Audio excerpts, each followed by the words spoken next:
Kumusta mga kababayan? Kumusta mga katinig? Ito po si Syong. Welcome po uli sa ating simpleng channel.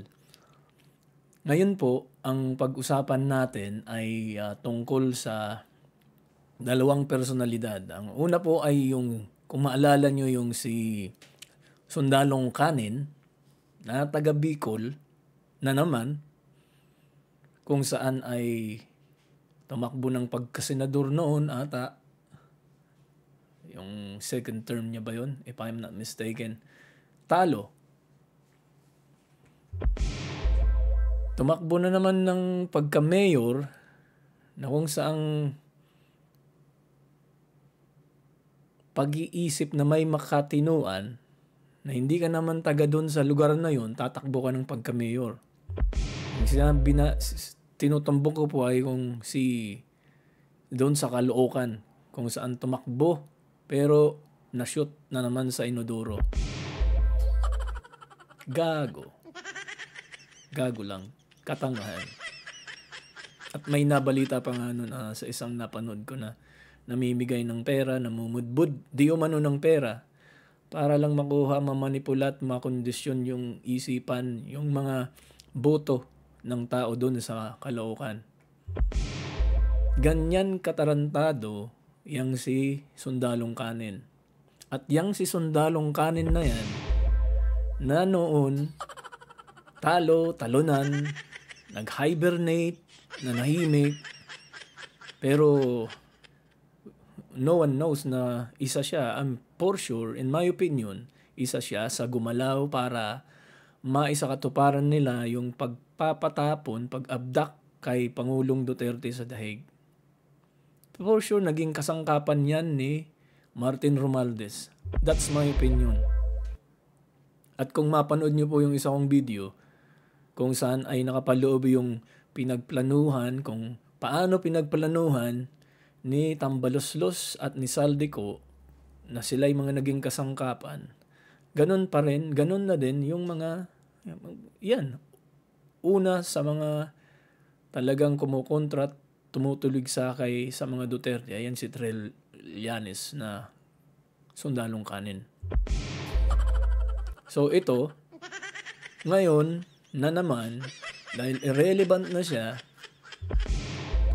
nagpapakitang gilas o may epal na naman ang tarantadong to, kaya biglang lumitaw sa Kumunoy kung saan siya nalubog, paano siya nakalitaw uli, sa kanya na yun, wala tayong pakialam, pero ang pakialam natin ay yung pinagngangangaw-ngaw niya na puro kasinungalingan. Paano na rin masasabing kasinungaling? Kasi sinungaling simulat sa pool, sinungaling na yung kanin na lugaw na yan, yung Sundalong Kanin na yan. Diba? Maalala niyo po yung tungkol dun kung paano siya binara ni Juan Ponce Enrile doon sa issue about the Scarborough Show na kung saan nagkaroon siya, si Sundalong Kanin, ng backdoor meeting sa mga Chinoy. Hindi Chinoy, sa mga Chinese. If I can remember correctly, that he had 14 or 16 times base sa pagkakaalala ko sa sinabi ni Enrile nun. So, doon sa mga kasinungalingan niya sa mga nakaraan, ngayon, nakita natin sa isang news, ang bit niyang mga dokumento ay ganyan kakapal o more than. Siguro, puro laman nun, puro falsifikasyon na dokumento, gawa-gawa, pinagawa sa rekto, kung saan man, nag-print siya ng sarili niyang mga dokumento, para lang may kunyari bitbitin. Pakita. Deception yun. Para na naman makonvince yung mga nanonood na uto-uto, ng mga sad to say, kababayan natin, yung mga madaling mabola, mabilog yung utak, mamanipula, maniniwala na naman agad-agad. Dito sa isang video na nakita natin, ito pa nga lang anchor pa lang ng isang news network na bilyonaryo. binanatan siya at sinupalpal. Panoorin po natin kung paano siya binara at sinupalpal at winalanghiya ng isang news anchor na to. Ay hindi po inaasahan siguro, unexpected. He was caught in a corner. I mean, si Trillanes, hindi nakapormat. Na-corner siya. In other words, he was surprised na unexpected yung isang anchor ng newsroom ay tatanungin siya ng mga ganun at mag-voice out, mag-articulate yung mga sinabi sa kanya na hindi, dapat nga talaga ganun yung mga anchor, hindi yung may pinapanigan, di ba? Ito, ora mismo, impronto, sinabihan siya ng kung ano talaga yung pananaw ng isang tao. Niya mismo, kasi anyway, he has a right. Time niya yun. Yung pag-interview niya kay Sundalong Kanin. So po, ito na. Panoorin po natin to. Saan na yan? Yan. Ayan lang po.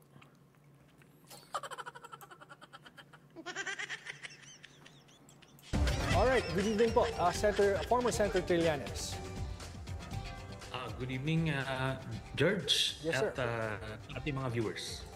Well, Senator, unahin ko na po bakit po plunder? Under the anti-plunder law, there has to be a main plunderer who amassed at least 50 million pesos.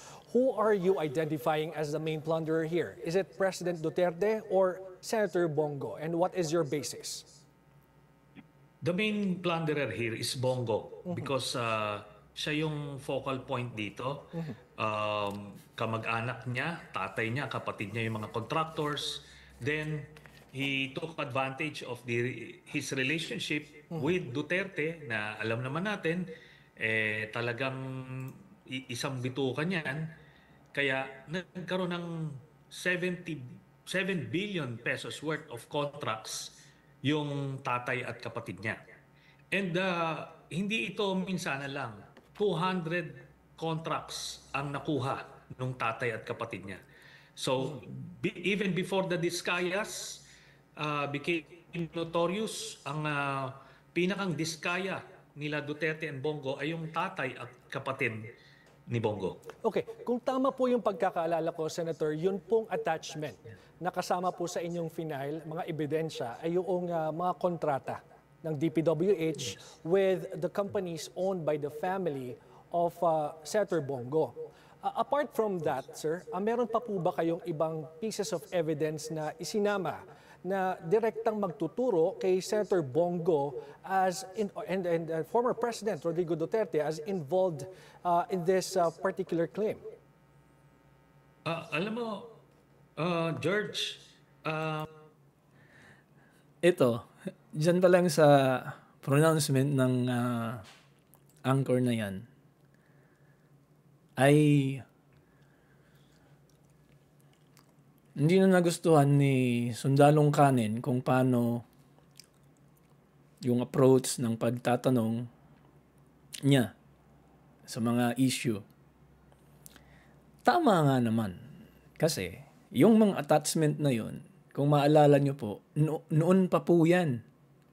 Noon pa niya yan, binabato sa mga Duterte at yung mga kaalyado ni Pangulong Duterte noon, recycled na po yung mga kasong pinagbababato na naman ng Sundalong Kanin na yan na tahol ng tahol.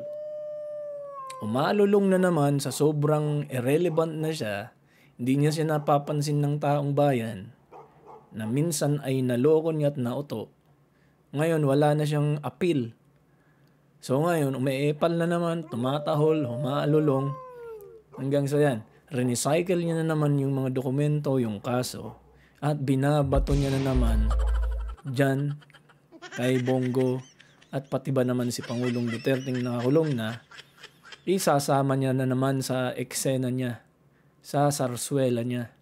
Hayo. Oh. Diyan sa pagtatanong, yung the way na yung angulo, yung angling nung anchor ng newsroom na yan, hindi nagustuhan nitong si Sundalong Kanin.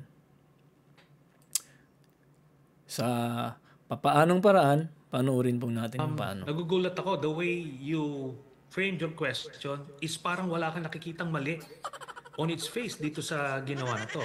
Kasi ganito yan. They are in a position of authority. They have the influence and the power to approve contracts. Tapos binigay niya sa tatay at kapatid.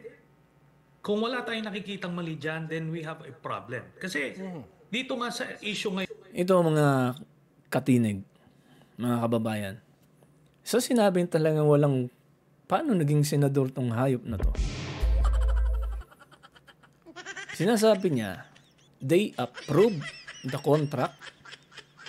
Sinong nag-a-approve ng contract pagka may proyekto yung isang distrito, for example, o yung isang proyekto ng isang, let's say, sa barangay na lang?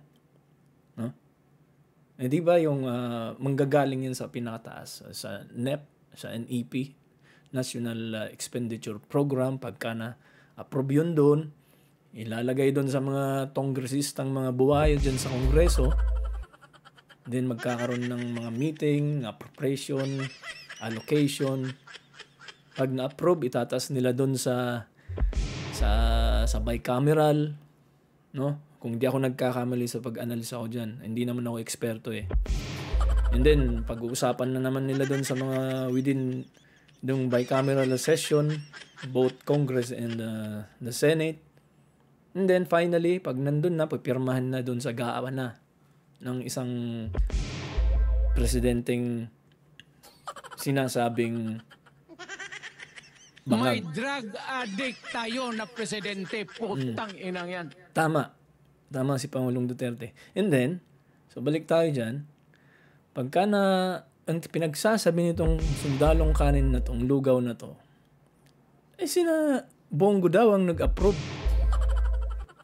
Anong magagawa ng isang mayor kung panahon pa ni Mayor Duterte nun, na mayor lang siya sa Davao, a-approvean niya yun. DPWH mag-a-approve nun. Walang kamay ang isang mayor doon. At saka kilala naman natin si Pangulong Duterte, hindi siya makikialam kahit nga nung panahon na presidente siya. Ni ayaw niyang may dumadaan, he pronounced it. Ayaw niyang may envelope na dumaan sa mesa niya. Kasi iniiwasan at ayaw niya ng korupsyon. Di ba? Itong pinagsasabi nitong Sundalong Lugaw Kanin na to ay talagang taliwas sa bokabularyo ng presidente at ni Bongo. So kaya, hindi niya nagustuhan yung tanong ng anchor na to. Dahil totoo naman. Anong mga naka-attach na file na yun ay puro recycled. Ang nakaraan pang ilang taon nang nabaon. Ngayon na naman siya nagkalakas ng loob kasi bakit? Bakit? Mga kababayan, kung hindi nyo alam, si Crispin Rimulya na ang ombudsman. Anak ng putang ina. So, anong ina-expect nyo? Eh, may kapit na. May white horse na sila. Alam niyo ang ibig kong sabihin. Eh, kung mali ako, hindi mapanood niyo man tong video, hindi. O, kung mapanood niyo, magkomento kayo. Kung mali ako sa mga opinion at point of view ko.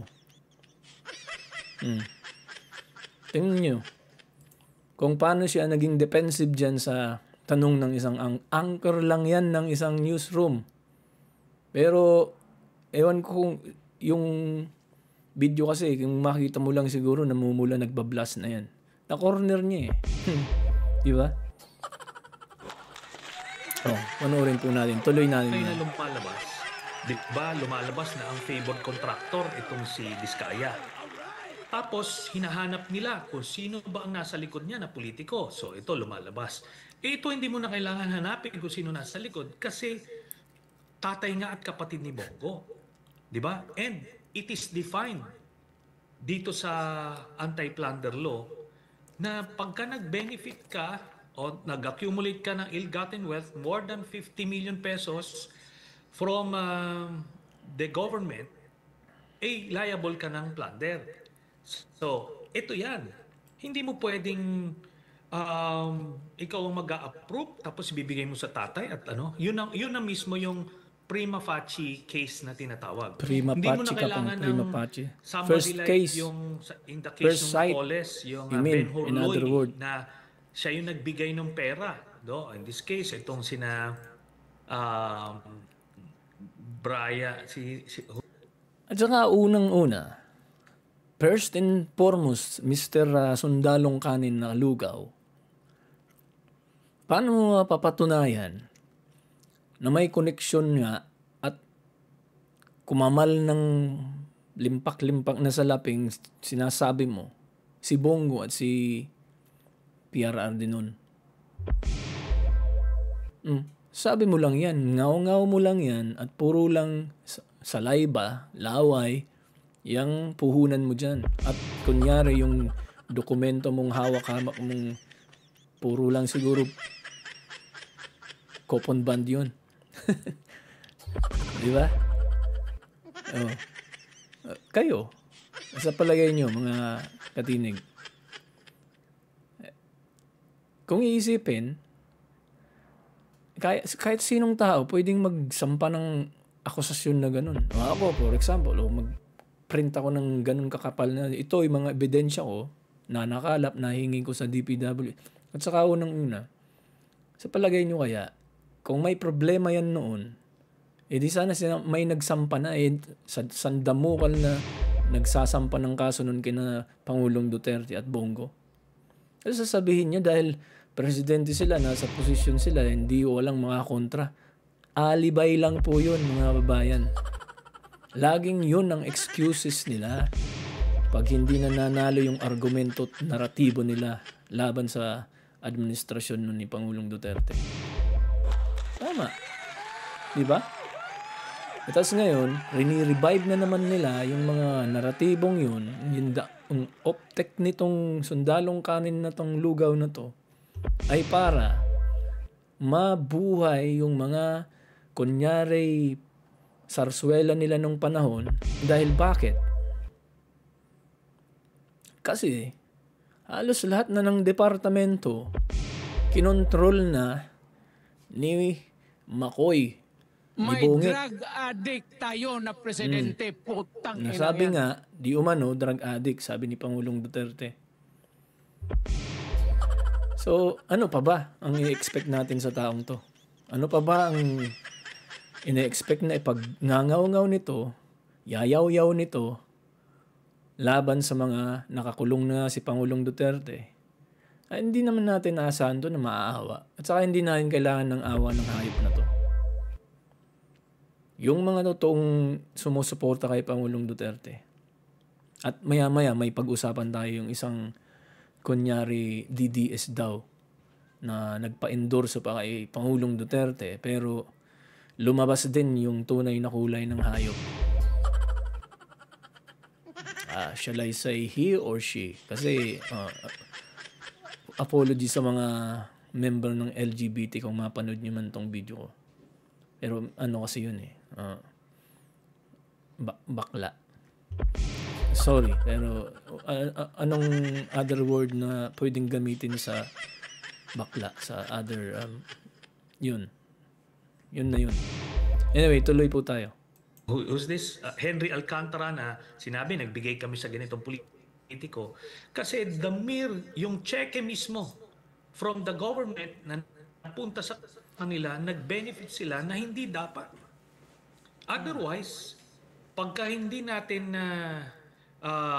wala tayong nakikita mali nito, edi lahat ng mayor, congressman, governor, even the president can award contracts that they will approve dun sa tatay at kapatid nila.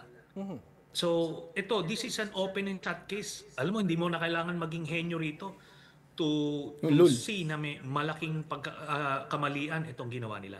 But Mr. Senator, it's not because wala akong nakikitang mali doon sa nangyayari, but it's more of clarifying things. And in addition, Mr. Senator, isang bagay kasi, with your point, parang sa dinami-dami po kasi ng mga kontrata na na-award sa mga kamag-anak ng mga government officials since time immemorial, napakaraming possible cases of graft and corruption. Ulitin po na natin pwedeng yung isampa. mga katinig, yung part na yun. Kasi ang ganda ng So yun na pagkaka-deliver nga. ni Yung iba, Mr. alam Anchorman. nila, alam nung mga Possible cases of graft and corruption. Kasi with your point, ian itong ginawa nila. but you know, Balikan Mr. natin Senator, ng it's not bahagya. because wala akong nakikitang mali doon sa nangyayari, but it's more of clarifying things. And Wala po talagang mali tayong makikita sa mga pinagsasabi nitong kaning sundalong lugaw na to. Unang-una, yung sinabi niya na dahil mayor at dahil may koneksyon si Bongo kay mayor noon, mayor pa siya ng Davao, and then by naging president natin. Anong koneksyon niya? Dahil ba kamag-anak niya, tatay niya at kapatid niya yung isang nagkataong kontraktor? Sabi nga ni Senator Bongo, hindi mo naman mapipili talaga kung sinong maging kamag-anak mo, kapatid mo, o tatay mo. Pwede kang mamili ng kaibigan, pero yung maging yung tatay at kamag-anak mo, hindi mo mapipili. Yun na yun eh. So kaya, ang sinasabi nga ni Bongo, patunayan nyo. The burden of proof lies to those who's accusing him o in PRRD. Di ba? Hindi yung ngaw-ngaw ka ng lugaw ka, sundalong lugaw. Tapos, wala ka namang supporting evidence. Yung kunyari yung mga recycled na papel mong siguro puro sketch ng kawalanghian mo. Di ba? And then, wala talagang connection. Ito, nagiging polite na lang. He's just being polite. Itong si anchor ng newsroom na to. The way he is saying to sundalong kanin na lugaw na to. addition, Mr. Senator, isang bagay kasi, with your point, parang sa dinami-dami po kasi ng mga kontrata na na-award sa mga kamag-anak ng mga government officials since time immemorial, napakaraming possible cases of graft and corruption na pwedeng isampa. Totoo. Punto. Natumbok mo po. Ang daming pwedeng kakasuhan, sampahan, even before, and especially now. Bakit yan na naman ang pinag-iinitan mo, Mr. Ex-Senator at sundalong lugaw ka? Bakit? O bakit? Mga kababayan, sa palagay nyo. Ang gusto lang nito, maging relevant kasi irrelevant na. Baka may balak naman tong tumakbo sa pagka-senator or whatever in this coming election 2028. Kaya nag-aw-aw na naman at nagsisigaw, maalulong, parang asong ulol. So, tumpak at sapol mo, you hit the nails on the head, Mr. Anchorman. Sana, minartelyo mo na lang ang ulo niyan kasi hindi ini-interview pa naman. Live siguro yan nung ginawa nyo. For sure. Napipikon na kanina and then ngayon. You're just being polite and I understand that. So sige, banatan mo pa yan. Yes. So yun na nga. Yung iba, Yun na alam nga. nila, alam nung mga ibang local government officials and other officials, alam nila itong very basic restriction na ito. Kaya di ba ang ginagawa ng iba, gumagawa pa sila ng mga dummies na kahit sila yung may-ari nun, pero may mga Hindi yun gawain may ni mga Bongo front, ano? May at mga ni Pangulong dummies na Duterte, hindi nila lalong-lalo na. kaano-ano. Gago. They go through those lengths para lang mapagtakpan nila. Ito wala na. Talagang diretso, brazen, binigay sa tatay at kapatid. Kaya wala ka Brazen. ano dito, That ika-clarify. reflects to you and to your Diba? On allies. his face, Yung mga di ba parang mali culprits yun? nyo. Bakit 7 billion pesos ito? And as I mentioned, 200 contracts ito binigay.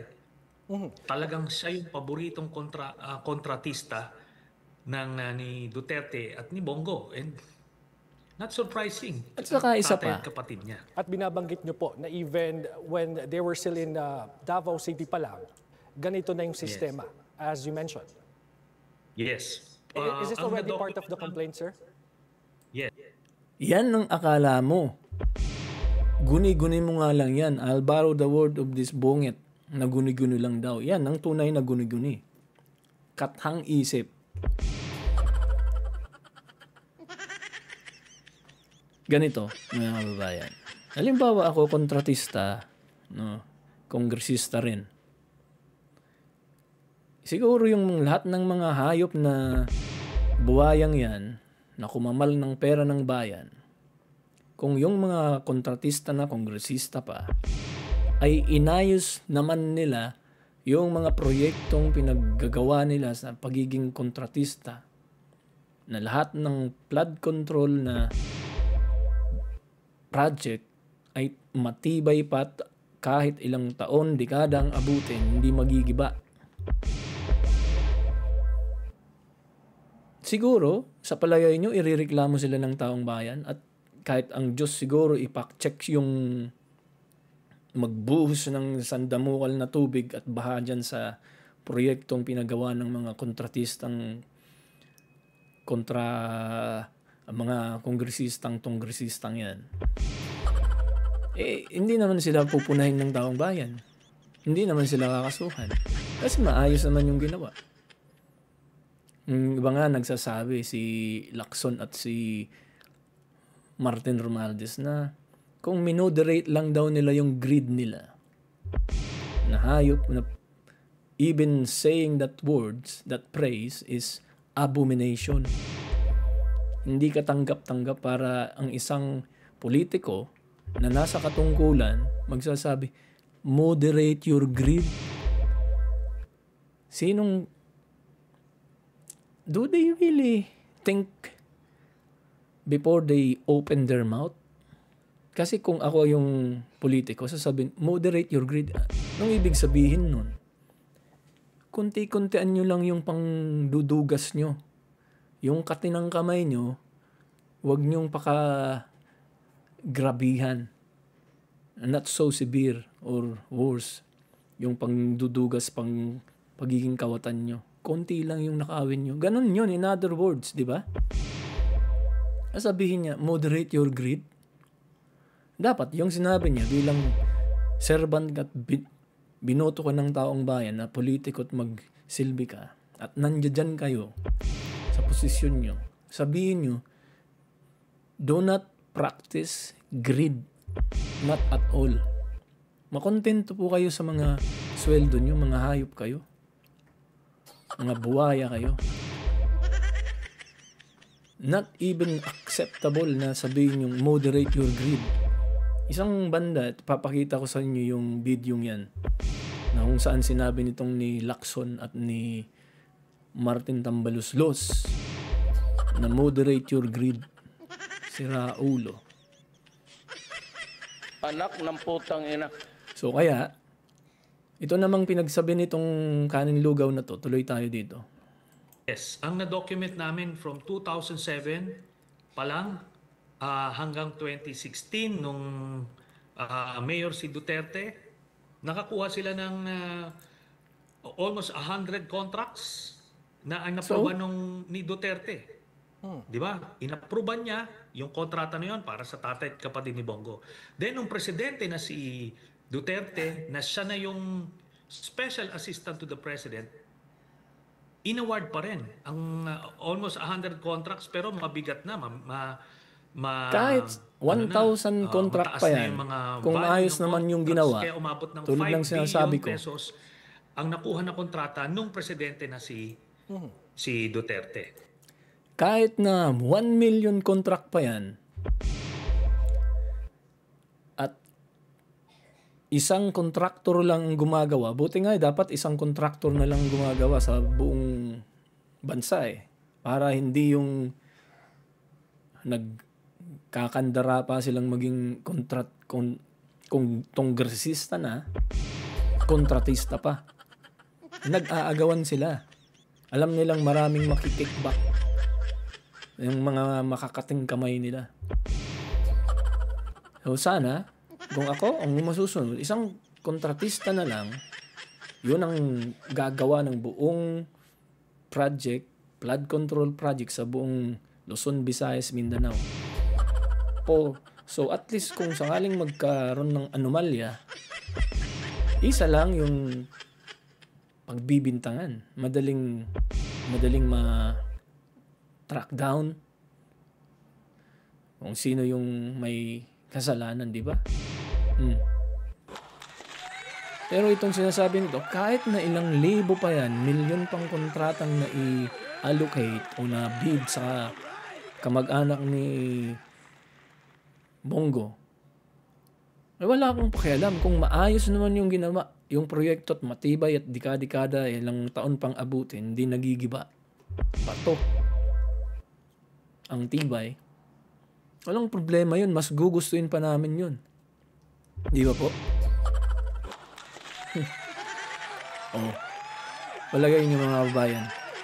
In response to your filing of charges before the Ombudsman, kanina po na-interview si Senator Bongo and he said na recycled lang naman itong inyong final na kaso. In fact, nagpakita pa siya ng larawan nyo. I'm sure nakita niya yan, Mr. Senator, na parehas daw po yung damit ninyo. Yeah. But para po sa inyong mga critics, no?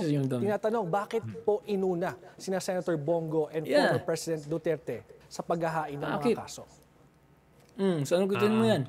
Unang-una, napaka-observant niya dun sa damit ko. Pero long sleeves yun, ni-roll up ko ngayon. I'm wearing a short sleeve white shirt. Sagutin mo yung tanong. Katanggap-tanggap yung ginagawa ninyo. Kasi sila talaga yung mastermind. Sila yung nagtayo nitong sindikato na to. So sabi ko nga, Anak ng putang ina. Kanyari, pinutol. Senator Trillanes, can you hear me? Wala na yan. Forward natin to kasi may music we'll yan. Take a short break. Ang problema doon sa position niya na yon, address yung issue. Kasi yun, naputol po yun. Bakit nagkaroon ng sa position niya na yon. Ang problema doon sa position niya na yon, hindi niya ina-address yung issue na bakit nagkaroon ng 200 contracts yung tatay at kapatid niya amounting to 2 billion pesos. Hindi niya ina-address eh. Sige, subukan natin na yan ang explanation niya sa Ombudsman. Tanga ka ba, sundalong kanin na lugaw ka? Hindi niya ina-address kasi hindi naman saya kasama dun sa mga kontratistang kamag-anak niya, tatay at kapatid niya. Senador po siya. Di ba? Paano niya address yun? Kasuhan mo yung kamag-anak at yung tatay niya at yung kapatid niya, hindi siya. Hindi si Pangulong Duterte. Anak kayo ng... Anak ng putang ina. Kasuhan nyo yung kapatid at yung tatay kung sila yung kontratista doon. Hindi si Senator Bongo. Paano niya i-address? Wala naman siyang dokumentong hawak doon kung paano nila ginawa yung proyektong yun na naka-allocate na bid sa kanila. Di ba? Kahit na elementary, it's so elementary. Kahit na elementary student, masasagot yung akusasyon mong yan eh. Rehashed issue na yan.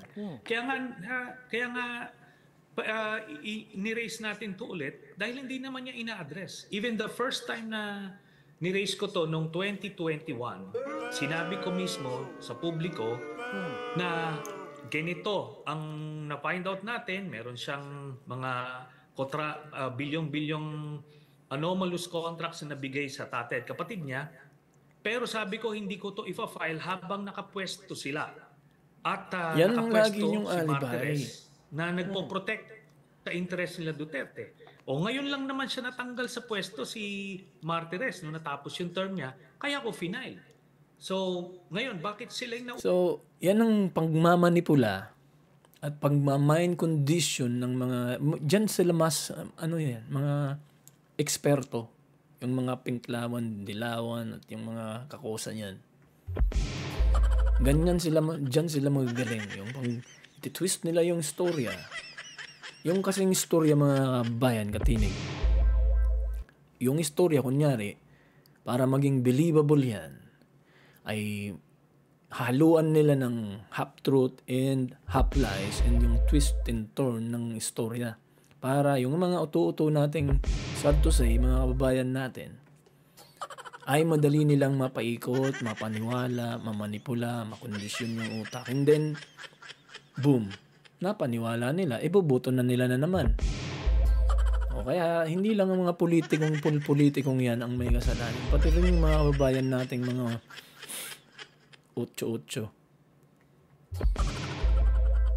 Una, kasi talagang sila yung mastermind eh. Sila yung nasa likod ni Diskaya, sila yung nasa likod ni Bernardo, sila yung nasa Tipin mo likod yan? ni Brian Alcantara. Pinagbintangan Kaya na. kita mo wala silang... Ang layo ng distansyang hayop na to. Kung di yan lumabas yung pasabog kunyari ni Bungit na mahiya naman kayo. Mahiya naman kayo. Buta, dapat nang sinabi niya nga mahiya naman tayo. O kung hindi lumabas yung mga yan, no? At saka hindi naman siya ang nagsasabihin nitong Bungit na to, legacy na daw. Kalukuhan. Ikinonekta na naman itong sundalong kanin na to, sina PRRD, si Bongo, dyan kay Alcantara, kay Bryce, kay Bernardo. Sira ulo talaga. Sira Anak ng ulo. putang ina. So kaya, dyan pa lang, sukul ka na. Sundalong lugaw ka. Na yan, pumapapil ka lang na naman kasi irrelevant ka na. Wala ka na sa tono, wala ka na sa... Nakuryente ka na eh. Nakuryente ka na, binaon ka na, ilinubog ka pa sa Kumunoy at sa Inodoro. Pinagsabay-sabay. Ewan. O, tuloy po natin. ang sinasabi na kung sino yung mga padrino nila nung Duterte administration. Pati si Martires, ito dinamay ngayon, mo. well, sa akin, Katino-tinong diniretso ko na tao sila mo. sa ombudsman. Okay, kasi binabanggit din po ni Senator Go, no, para po makapag-react kayo, na meron daw pong nagpopondo sa inyo na hindi nyo mapangalanan. And sabi niya, maaari din daw po na nanggaling sa flood control projects. Totoo yan. Natumbok mo. Ito, pwede itong maging sa kaano ni na Banat Bayo. Banateros din tong angkor na to. May nagpondo nga dyan. Ako naniniwala ako sa niya. Sinabi nito. May nagpondo dyan. Kung maalala nyo po nun, naglalabi to sa House of Representatives. Minsan ay nakuhanan nga daw di umano to ng video na pumupunta nandun sa audience, nakaupo. Doon sa House of the Representatives. Yung mga tibs. Daw. Totoo. So ngayon, natumbok niyo po. Ang galing mo, sir. Panalo ka. May nagpupunting ng itsura ng mukha nito ni Sundalong Kanin na lugaw. O, tingnan mo, yung mga ganyang gesture, yung mga facial expression na yan, may ibig sabihin yan. Kung very observant kayo, pag gumanon yung tao, na habang tinatanong o tinanong, tapos yung reaction niya maggaganon, ibig sabihin niya, hindi sigurado o guilty. Totoo po. Syempre, paano ko nalaman? Secret. Syempre, tao lang naman tayo. Minsan, pag kailangan mong magsinungaling, magsisinungaling ka. So, kaya, doon mo malalaman yung mga ganyang expression. Di ba? Oo. Kwentuhan pa tayo. Tuloy natin. Anomalous flood control projects ang ginagastos ninyo dito sa mga investigasyon na ginawa ninyo para makasuhan sila. What is your reaction? Tingnan mo yung reaction ng bibig. Alam mo, dapat siya yung nagpangalan doon. Nagpapakyut ata. Di ba? Nagpapakyut ito Diyan sa, siguro kursunado niya si Mamang Anchorman. Papakyut o nagsisinungaling dahil sa... Pag ganun-ganun pa? Hayop. Ewan ko ba't nabuhay pa tong hayop na to. Ang problema kasi dito, ako, may aligasyon ako laban sa kanya, nagkalap ako ng ebidensya, kinasuhan ko. Ngayon, kung meron siyang sinasabing may ginawa akong krimen, magkalap ka ng ebidensya, tapos i-filean mo rin ang kaso. Siya yung senador, ako private citizen. At makikita natin yan, na lahat ng mga inakusahan ko... Ang problema sa'yo, Mr. Sundalong Lugaw na kanin ka, dapat ang pinailan mo po, payo ko lang po sa'yo, Mr. Ex-Senator Sundalong Rice. Ang pinailan mo po dapat ay yung kapatid na sinasabi mo o yung tatay ni Bongo.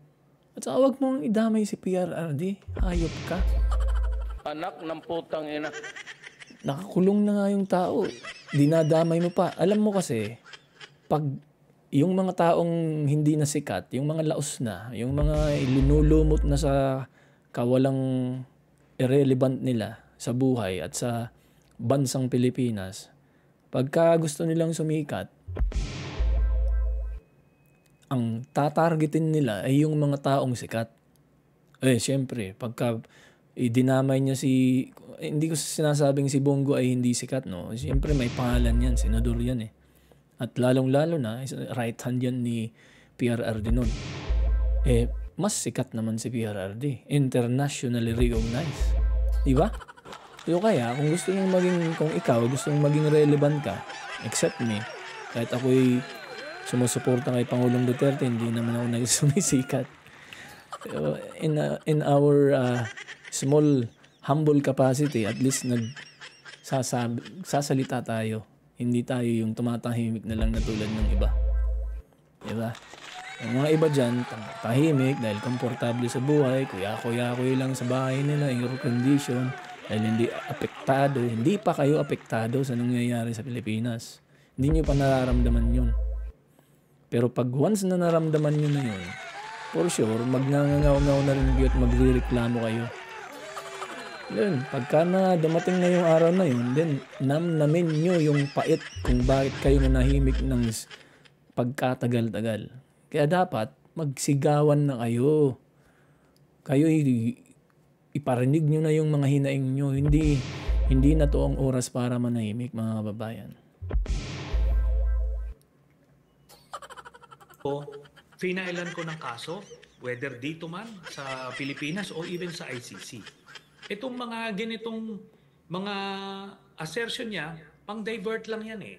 Pang-sira lang ng message. Pero ganito, I will not be this... Kayo, ayan, alam niyo yung tinatanong na yung patutsyado ni Anchorman na may nagpupundo daw. Totoo yun. Alam niyo kung sino po yung nagpupundo dyan? Yung isang taong dahilan kung bakit, isa sa mga dahilan kung bakit na ipatapon si Pangulong Duterte, walang iba dyan kundi si Martin Romualdez, si Tambaloslos. Silat magkasapakat yung mga hayop na yan. Sila din yan. Hindi yan makakagalaw ng punta sa dahig. Sinong nagpamasahe sa'yo? Tanong lang. Anak ng putang ina. Si Martin Tambaloslos yan. Walang iba. Alam namang si Bungit.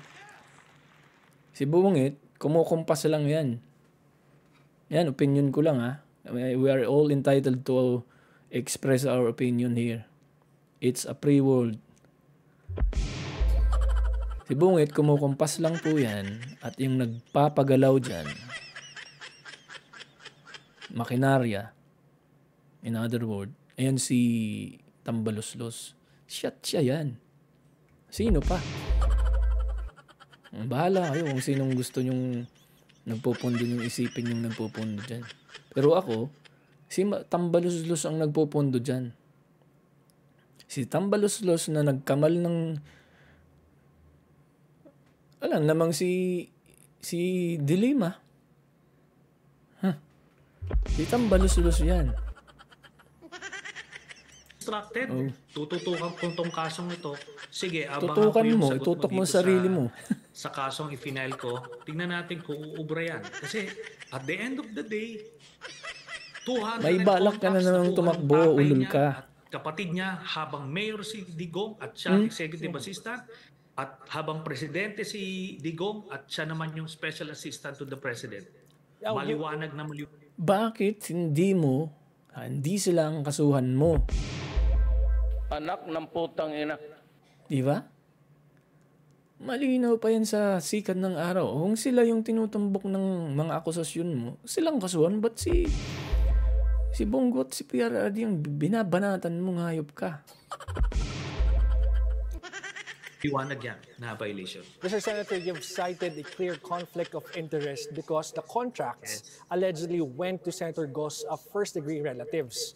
For the benefit of the public po who are listening right now, ano bang batas itong nagsasabi nga na hindi nila Tumpak. pwedeng gawin ito? At ano yung Na mga bullseye rules mo na naman, na-violate shit. nila based Ay, on sorry. Okay, ang mga na-violate nito, sabi ko nga, yung anti-plunder law, maliwanag doon, kapag nakapag-accumulate ka ng ill-gotten wealth, expense of the government, amounting to 50 million pesos or over. Yes, we know that. But then, where is the law that says na bawal yun? Na yung nagkataong, bawal bang maging kontratista yung pinsan mo? Oh, yeah, let's say conflict of interest. As long as hindi ka nakikinabang o sumasawsaw sa mga aktibidades at proyekto ng pinsan at kamag-anak mo sa pangungontrata, wala kang pananagutan dun. Except, with the exception, yung mga buwayang nandiyan ngayon sa House of Representatives, sila, kasi kontratista na, kongresista pa. Di umano. Hindi naman lahat, no? So, ano ang pinaka-valid na basihan mo dyan, Mr. Kaning Lugaw na sundalo ka? Na ewan ko paano ka naging sundalo. Ewan ko ba't nakapasa to sa PMA. Sa akin lang, no? Kung ako ang superior nito, ilalampaso kong sa ano eh. Sa ano? Totoo. Oh. Binanatan na naman ni Mr. Angkor. Ito banateros talaga to si ano eh. Dapat maging to sa mga banateros ni Banat Bay. Isama niya, i-recruitin niya. Banateros. Ano ka na? Pasok ka na sa plunder. Ngayon, doon sa Anti-Graft and Corrupt Practices Act, tsaka yung Code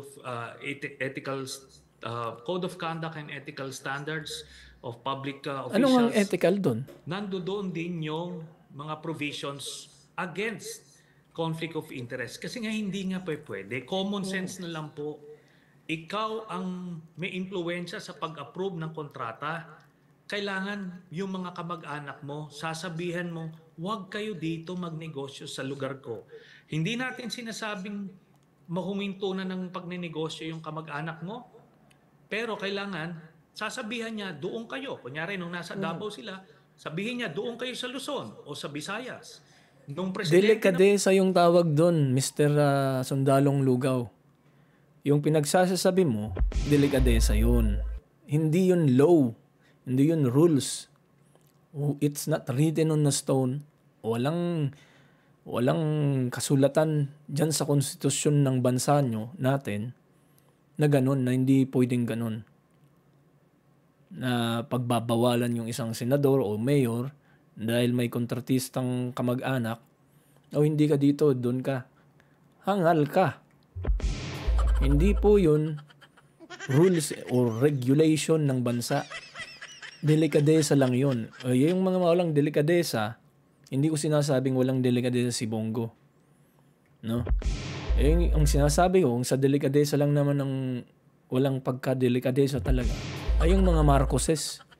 Isipin mo, presidente ka ng Pilipinas, itinalaga mong speaker yung pinsang buo mong alam mo namang siraulo. At doon naman sa supervision, sa umbrella ng speakership niya, ng Romualdez na tambalusos na yan, ginawang sino pang majority floor leader sa kung hindi ako nagkakamali. Di ba si Sandro? Correct me if I'm wrong. Pero puro sila nakaposisyon at saka yung asawa niyang si Yeda ni Tambaluslos, asawa ni Tamba. Si Yeda, hindi ko alam maalala na yung full name ng gagang yun. Ginawa pa nilang may posisyon pa yun sa accounting something. Under that House of Representative appropriation or something. Correct me again if I am wrong. Hindi naman tayo eksperto sa mga ganyan. Asan yung delikadesa doon?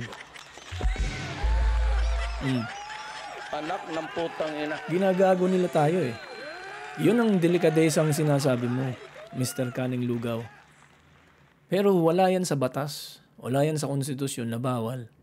So, kaya nga sabi ni Bongo, kung guilty yung kamag-anak ko, imbestigahan nyo. Kung may mga ebidensya kayo, kasuhan nyo. At kung may kaso na kayo, ipakulong nyo. Wala akong pakialam.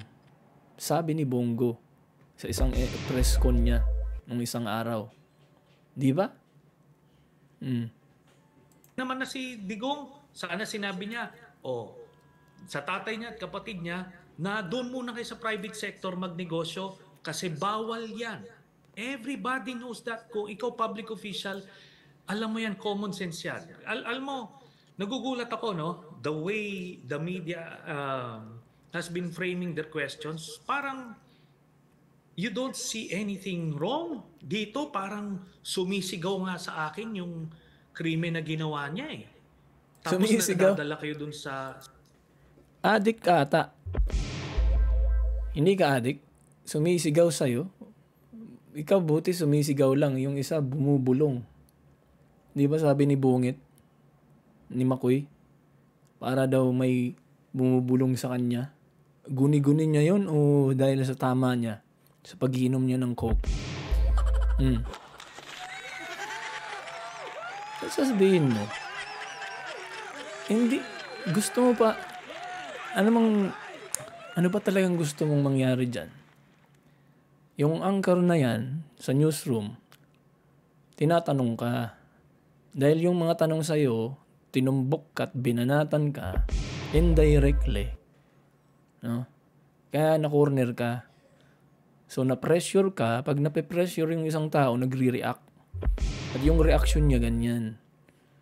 Hindi niyo ba nararamdaman na parang ang sumisigaw na sa akin, sumisigaw? Gago.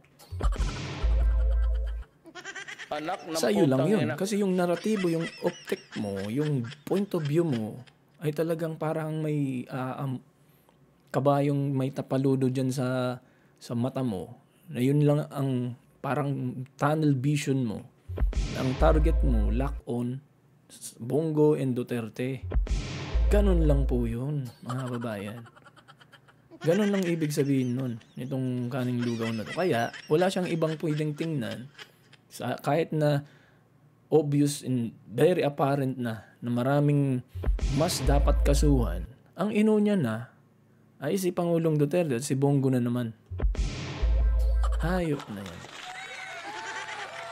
Sasabihin niya na, wala naman akong kinalaman, kesyo kung pwede magpalit ng kamag-anak. Hindi ganoon. Hindi yun ang issue dito. Sana sinabihan mo sila. At dapat alam mo, there is no excuse na sasabihin mong hindi mo sila mapigilan. No, that's a crime. Yun na nga eh. Ikaw na rin yung sumagot sa mga Mr. Senator, if only akusasyon mo. delicadeza is instilled in every politician in this country, it could be a different story and we're not discussing Exactly. this right now. But Bullseye, you hit the pinag-uusapan din po, nails kasama on po the doon head sa again, final mister. ninyo, yung sinasabi Delikadesa nyo, yun. itong mga joint ventures na pinasok ng mga kumpanya, itong pamilya ni Senator Bongo. And they even had this joint venture with St. Gerard for them to be able to get bigger contracts sa government. So, can you explain that, sir? Ang ganda ng patama niyang yun. Binakbakan niya na naman eh. Oh, nag-cut Senator, na naman kunya. can you hear us? Pikon na naman ng gago. Ulitin mo natin. Ha? Ulitin natin yung banat So, niya. can you explain that? Bongo. And they even had Ulitin this joint natin yung banat venture niya. with St. Gerard for them to be able to get bigger contracts sa government. So, can you explain that, sir? Hindi. Balik natin ang Bagya uli, mga kababayan. It could be a different...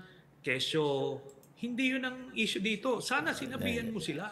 At dapat alam mo, there is no excuse na sasabihin mong hindi mo sila mapigilan. No, that's a crime. Kaya ito ngayon yung krimen na final ko.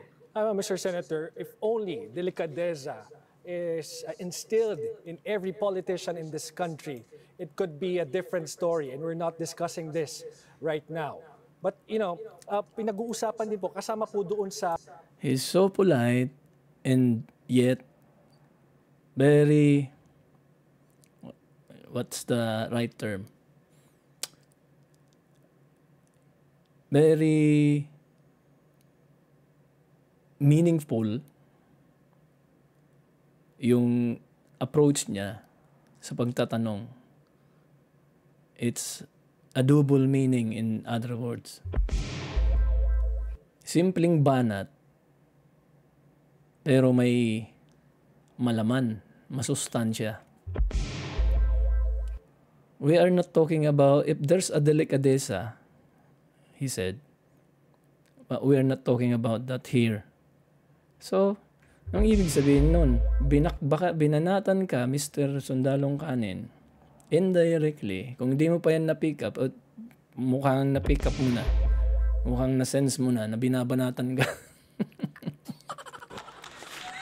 Kaya nag-cut off ka na naman, nag-hiatus ka na naman, nag-break ka ng konti. Siguro humiingat putas, siguro ino-off mo yan, tapos nagmumura ka behind that camera. Minumura mo siguro tong angkor na to. Kaya dahil binabakbakan, binabanatan yun ng todo indirectly, hindi sumasang-ayon sa naratibo mo. Di ba? O kaya in-off mo na naman. Tuloy natin. Kasi ang ganda ng patama niya. Binanatan. Banateros talaga to eh. Dapat recruitin to ni Banat Boy. Final ninyo, yung sinasabi nyo that itong mga joint ventures na pinasok ng mga kumpanya, itong pamilya ni Senator Bongo, and they even had this joint venture with St. Gerard for them to be able to get bigger contracts sa government. So, can you explain that, sir? Wala na. Nag-off na naman. Senator, Nangyari. can you hear us? May music na naman to. Copyright tayo. Okay, babalikan po ulit natin at nawala sa linya si former see this as a denial sa bahagi niya. Here's and those contracts. He said, quote, Onyo Trillanes. Now, sir, bago tayo mag-move forward to another topic, itong si Senator Bongo again said that yung cases against financiers and those contractors. So, ano pong tingin nyo dito sa response na ito? Do you see this as a denial sa bahagi niya? Or you see him as a person distancing himself for potential accountability? Anyway, lahat naman ng sinabi nito ni mga kababayan, lahat ng mga pinagsasabi nitong ako Sundalong Kanin na to, na case, maliwanag na maliwanag. ay Sumisigaw puro yung violations dito. aatake, 7 pag billion nangangaw, pesos, all salaiba, all 200 contracts, tatay at kapatid niya na nonsense and sila sa arrogance ng isang sa sundalong power to kanin. influence. Punta na tayo dun sa isang, ipaalala ko lang sa inyo kung paano winalanghiya nitong taong to yung pagtakbo niya sa Caloocan, di ba? Ewan ko kung napanood niyo na to, but then let's just go and throw back a bit. Ma-refresh lang yung memory natin. Ito, video na to ay nung ano yan? namimigay siya ng pera di umano sa mga tao dun sa Caloocan. Ito, bahagya lang natin kasi para yung point ko dito, para ma-repress yung utak natin paano gaano kawalang hiya tong sundalong lugaw na to. Okay. Okay. Okay. Shalom. Shalom. Kita nyo? Iyon. Oh. Okay. Oh, ano yun? Ano lang namang Okay. Shalom. dyan, makikita nyo mga kaibigan. Ang katinig. Dumadaan sila, may mga tao, may nasa sasakyan. Okay. And then, Okay. Shalom. Shalom. nauna siya, may mga bodyguard siguro. Ayun, nambibigay. Yan lang, papel lang yun. Okay. At saka, alam namang hindi siya aware dun. Mismong kasunod niya pa, di ba? Shalom. Shalom. Oh. Oh. Kudos sa nag-upload nito si Okay. Shorts to eh. Okay. Shalom. Pahiram lang ng video mo, sir, ma'am. Oh, yan na, tama na. Oh. Di ba? Ito naman, tingnan natin. Kasi, before pa ng pagkakaso nitong sundalong kanin na to, may video na naman tong lumabas. Nagpa-epal na naman. At ipinapakita, pinagnangaw niya from The Hague na pumunta daw siya. At ang mga susunod na raw, di umano, na ipapa-aresto ay si Bato at si Bongo. Sila na daw ang susunod. Na arestuhin, magre-release ng warrant of arrest yung ICC at sila nang dadalhin doon. Ito, bagya na rin panoorin yan. Yung part lang. Sa pamilya niya video niya. 24/7, kaya niyang tumawag. Kaya the fact na hindi ito nasabi nung mga anak niya tuwing bumibisita, di ba nagpe-press con Saan sila ba after? Ni isang Pasensya na, mga insidente na wala kaibigan. silang ni-report eh. Ito, Ambulansya, sorry. 5 minutes away lang ospital. At Senator Ikoba, were you able to see the detention facility for yourself? Dito. center, pero engage with some of them, hindi naman sila violente in person eh. Tama yung sabi ni Senator Trillanes. Para siyang country club. Doon sa mismong korte. Saan na yun? No? Kaya, Bagya lang po. Sandali siya. lang. Ano po yung balita niyo doon? Yan, Sa yan, news yan, na yan. Ito po, no, tatapatin ko kayo, ang pending na lang ng warrant na maaaring lumabas ay para kay Bato at kay Bongo. Wala kay Aguirre, wala kay Sara, and anybody else. So ito, mga kababayan, mga katinig, posibleng totoo to o posibleng gawa-gawa na naman nito ni sundalong kanin? Ang pending na lang daw, wala na yung si Aguirre, yung dating DOJ, wala na rin si Sara, wala na rin yung si, ewan ko kung si Albayalde, nabanggit niya ba? Si Bongo na lang daw at si Bato. Sana hindi totoo. Pero kung totoo man yan, kasi pumupunta nga may connection nga tong gagong to eh. Sa ICC. Alam naman natin may pumupundo nga nito. So kaya, kung posible 50-50 chances na may katotohanan yung sinasabi. So, just be vigilant.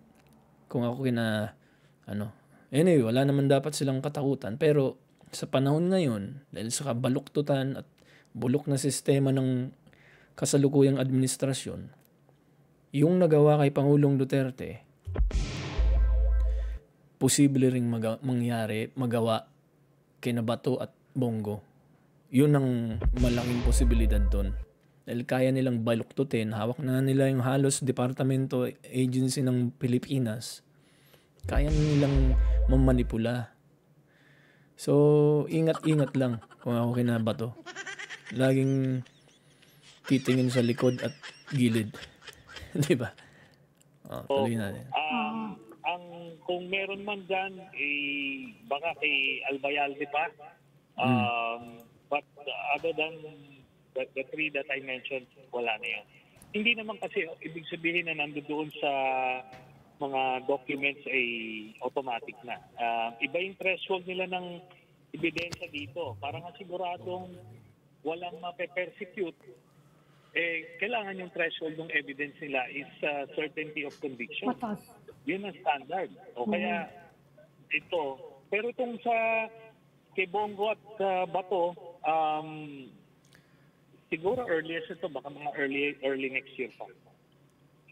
So, They are going to be named as what, Senator?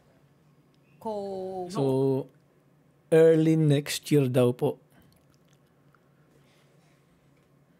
Ano yan? Kung totoo man yan, kung ako kay Bongo at Bato, they have to be prepared. So, mangyari man o hindi, at least, wala silang pagsisisihan na, dapat nag-prepare na ako, ginawa ko na yung mga dapat kong gawing paghahanda. Kasi delikado yan.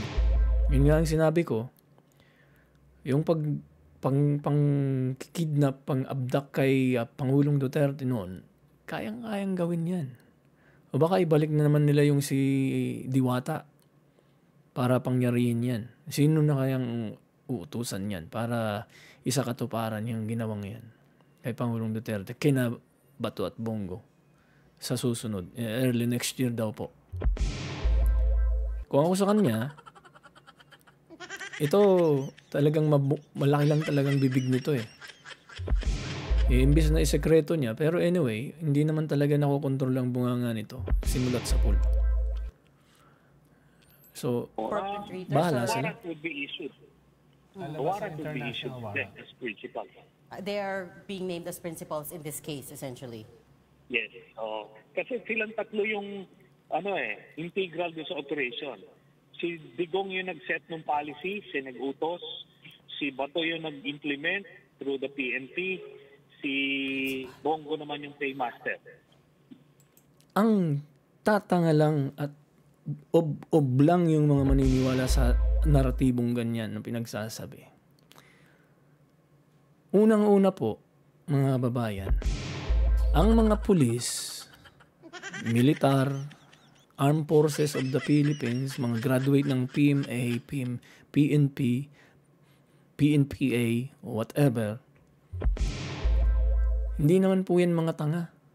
May mga pinag-aralan, may sariling utak yan para kung sabihin ng isang presidente ay tumalon kayo dyan sa balon, tumalon kayo sa bangin, tatalon sila. Ang utos ng ating Pangulo nun, yung mga hindi nakakaintindi hanggang ngayon, gawin nyo ang trabaho nyo. Pero pag nanlaban, ipagtanggol yung sarili nyo, alam magpauna kayo. Kahit akong pulis, may raid din kami dyan na isang bahay, punong-puno ng mga adiktos. Bago ko pumasok, nakaporma na yung kamay ko sa gatilyo. Wala namang mapapaunahan tayo niyan. Tayo ang unang bumulagta. Huwag na, Hindi, sila munang bubulagta bago ako. So kaya maraming nadali. Siyempre, trained yung mga pulis, trained yung mga militar. Let's say, kung na-involve yung militar, ganyan naman talaga. At saka yung mga bangag na yun, kung after lang ng tumira ng ng busya-busyang yan, akala nila invincible sila. Akala nila hindi sila tatamaan ng baril, ng bala. Diba? So kaya bumubulagta silang nauna against those trained and with skills, mga sharpshooter pang siguro ng mga pulis. At saka mga bayan, yung mga nangyaring paktayan, hindi naman si Pangulong Duterte ang may kasalanan. Katarantaduhan yan. Bobo at uto-uto lang yung naniniwala at yung mga nakinabang, mga joke box na hinuhulugan para magdadadadadada. Ang kumukontra doon sa war on drugs, yung mga nasagasaan ng proklamasyon ni Pangulong Duterte yun. At yung mga sindikatong yun na involved, yung mga nasa higher up ranking na sindikatong drug lords, sila din yung in other words, cleansing, yung tinatawag. Siyempre, kung may mga tauhan ka dyan sa baba, magalamay mong mga siraulong involved sa pagtutulak, uhulihin na ng mga pulis. Ipalikidan mo na, patahimigin mo na. Di ba? Kung ganun yung mentality ng mga siraulong drug lords, kung hindi mo maisip yun, mga uto-uto at ibang kababayan natin, ay wala tayong magagawa. Ganun talaga. May kanya-kanyang level yung pag-iisip natin. Hindi dahil kumakampi ako kay Pangulong Duterte, pero kung normal na tao ka, sindikato ka, drug lord ka, hayaan mo bang mahuli yung mga galamay mo at ituro ka? Kago na lang. May balita ka ba, Kero, yung nag-arma, Senator? Kasi pinalabas siya dito Yung dahil wala pa garma namang naman, arrest warrant siya noon yun. And she is Yun, expected natakot to lang yun kasi testify, yung no, anak sa niya ICC. tinakot din. Siguro Pero yung ngayon, ano. in-order na yung Kaya, arrest sa kanya ng korte dito. Iba, binasa niya yung script. Wag na tayo dyan. Napanood niyo na rin siguro yan. Nakakasawa yan. Yung istorya ng garmang yan, nating pulis, no? Umiyak-iyak lang doon sa session ng Quadcom to Wadcom na yun. Tinakot ng mga buwayang panis na sila ang, wag natin kakalimutan yung mga buwayang si Abante, si Googleman, Dan Fernandez, si Suarez, si Dong Gonzales. Wag po natin kakalimutan at iba pa, marami pa yung mga yun, yung mga membro ng Quadcom na yan nung nakaraan. Huwag po natin kalimutan silang isa sa mga naging kasangkapan ni Romualdez kung bakit nasa dahig ngayon si Pangulong Duterte. Panurin pa natin yung isa. Hindi yan. Ayan, napanood natin yan. Di ba naman to? Okay. Hindi, yun na lang. Yun na lang muna mga katinig, mga kababayan ko. Isang oras na rin tayo. Kung yung mga hindi pa naman nakakapag-subscribe dito, kung sakali, mapanood nyo yung video na to, manindigan po tayo mga kababayan. Huwag po tayong manahimik lang dahil hindi na to oras ng pananahimik. Kahit in a small way, makatulong tayo sa ating bansa, makadagdag tayo sa mga sumisigaw, nag-express ng kanilang saloobin, ng hinaing, na hindi na tama yung ginagawa ng administrasyon ngayon. Hindi na natin pwedeng palampasin to. Hindi naman tayo nag-uudyok na maghimagsik, mag-revolt, yung mga tao at manggulo, tulad ng ibang bansa na medyo violente. Pero, huwag lang tayong magbingi-bingin, magbulag-bulagan. Diba?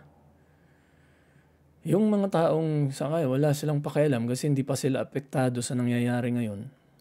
Hintayin niyo pa bang maging maapektuhan kayo? Isipin niyo yung mga susunod na henerasyon. Kahit sa maliit na boses natin, sa tinig natin, makadadagdag tayo sa mga sumisigaw. Kahit pa paano, itong video to, siguro hindi rin nila makikita, maririnig. Okay lang po yan. At least mayroon akong maiiwan. Minsan lang po tayong mabuhay sa mundo. At least mailabas natin yung tama. May pinanindigan tayo. May tinayuan tayo. Ito po muli si Xiong, ang inyong katinig. At sa uli po, magkita-kita uli tayo sa mga susunod nating video. Kung sakaling hindi pa nga po kayo nakapag-subscribe dito, sana po ay mag-subscribe kayo. I-like nyo na rin po yung video natin. Maraming salamat po.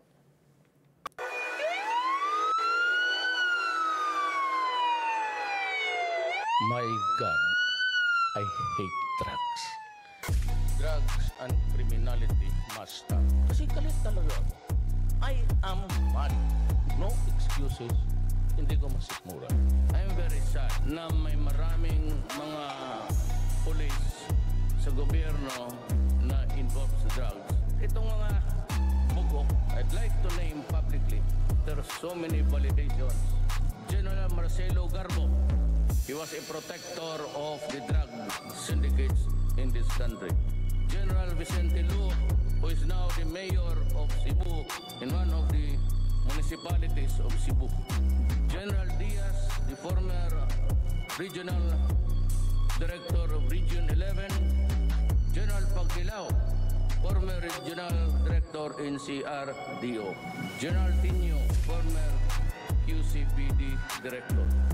Would like to talk to them, but certainly I would expect the police commission to do their thing. Imbestigahan ninyo ito at huwag ninyo akong bigyan ng sarsuela na hanapin ninyo ang totoo. And I said, I have this sacred obligation to the Filipino people. Law and order of this country. At huwag kayong sumali niyan, baski police kayo, baski official kayo, because you will place yourself in the line of fire. Huwag ninyong sirain ang bayan. I've been warning everybody, do not destroy my country. Do not destroy the young people of this country. Let me be very, very clear. Campaign against drugs will continue. I have called upon the armed forces of the Philippines, Air Force, Navy, Army to help in the campaign. It's going to be a dirty fight. It's going to be a bloody fight. I am not apologizing for it. Lahat, even the international community, lahat na magdisgrasya, magkakaso, anumang kaso, under the revised penal code, in the fulfillment of your duties as public authority, mine and mine alone, I assume full legal responsibility for it. Huwag kayong matakot basta sa tama tayo. Just observe the law. Shoot first. Only when you think that your life is in danger, there are laws to be observed before you do it. And that is retribution. Magbayad ka sa kasalanan mo. Ngayon, rape with homicide, nakakalabas. Diyan sa EDSA, harap-harapan, nag-kidnap ng tao, anak ka nang para naman siniswerte talaga. Let's say kayo. Inaabuso ninyo ang Pilipinas. And I will not go for it. Huwag ninyong lukuhin ang bayan kasi hindi ako papayag. The coming serious problem of the country, terrorism, Communist Party of the Philippines. These are the things I cannot really swallow. There will always be a time for reckoning, and it will come. Stay lang kayo. I hope that we would have a brighter tomorrow, our children safe from being harmed. The criminals have hijacked. They have taken over the public streets and public places. Ang ating mga anak, hindi na sila makapasyal. We have to remove that fear. Let us transfer that fear in the hearts of the criminals. Balang araw, bababa rin ako dito sa posto. Makakalimutan rin ako rin. But let me leave you a message that is very important and would spell the difference between progress and development and maybe a failed country in the end if we do nothing.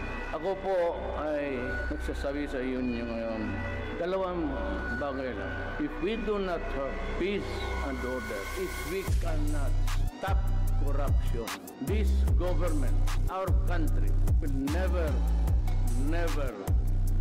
develop. Maski ibigay mo sa isang tao yung termino ng presidency for 5 terms.